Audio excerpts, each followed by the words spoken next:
Maka salah satu dari mereka berkata bahwa pesan Allah yang telah disampaikan ini sangat berbahaya dan menakutkan. India juga akan menjajah beberapa wilayah di Pakistan. Lalu aku berkata kepada mereka,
kemurkaan Allah dan pesan yang menakutkan.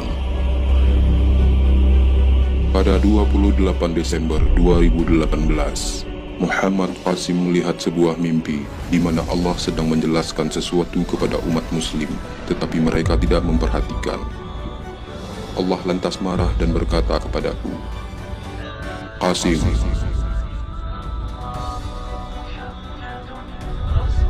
tuliskan pesanku dan sampaikan pesan itu kepada orang-orang ini.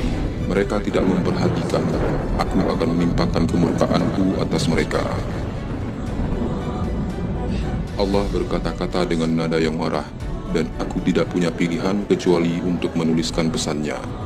Allah mulai berkata-kata dan mengucapkan, "La ilaha illallah Muhammadur Rasulullah," yang berarti tidak ada Tuhan kecuali Allah, dan Muhammad adalah Rasulnya yang terakhir dan penghujung. Sesudah ini Allah menyampaikan sesuatu yang tidak aku ingat.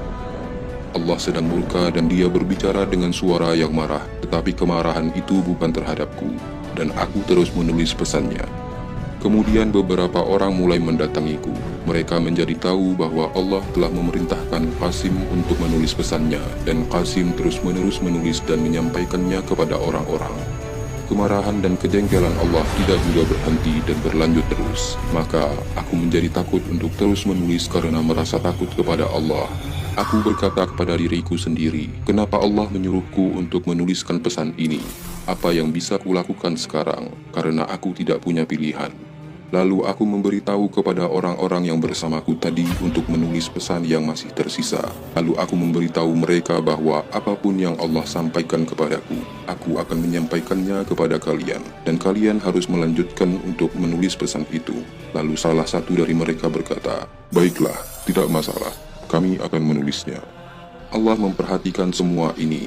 Dan ketika orang-orang itu sudah siap, lalu Allah mulai berkata-kata, aku mendengarkan pesan Allah dan menyampaikan kepada orang-orang tadi dan mereka terus menulisnya.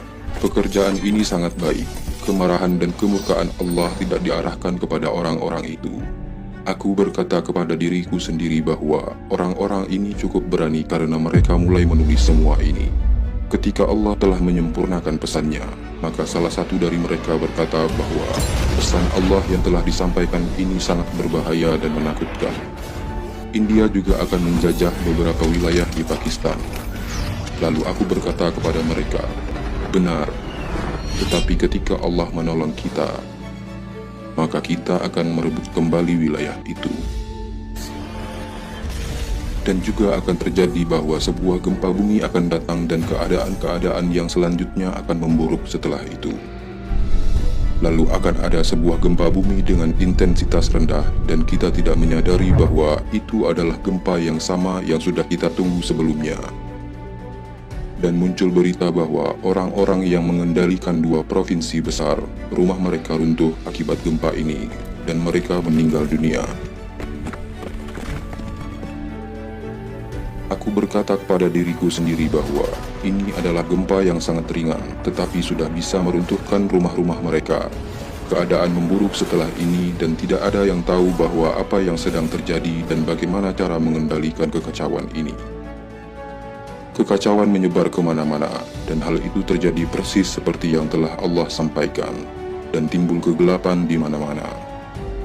Lalu aku memakai sebuah pakaian dan pakaian itu bersinar di kegelapan. Dan orang-orang bisa melihatku bahkan dari jarak yang jauh.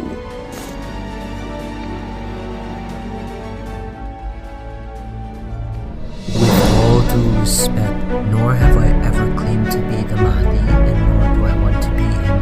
I respect the Mahdi. However, Allah knows best who that is.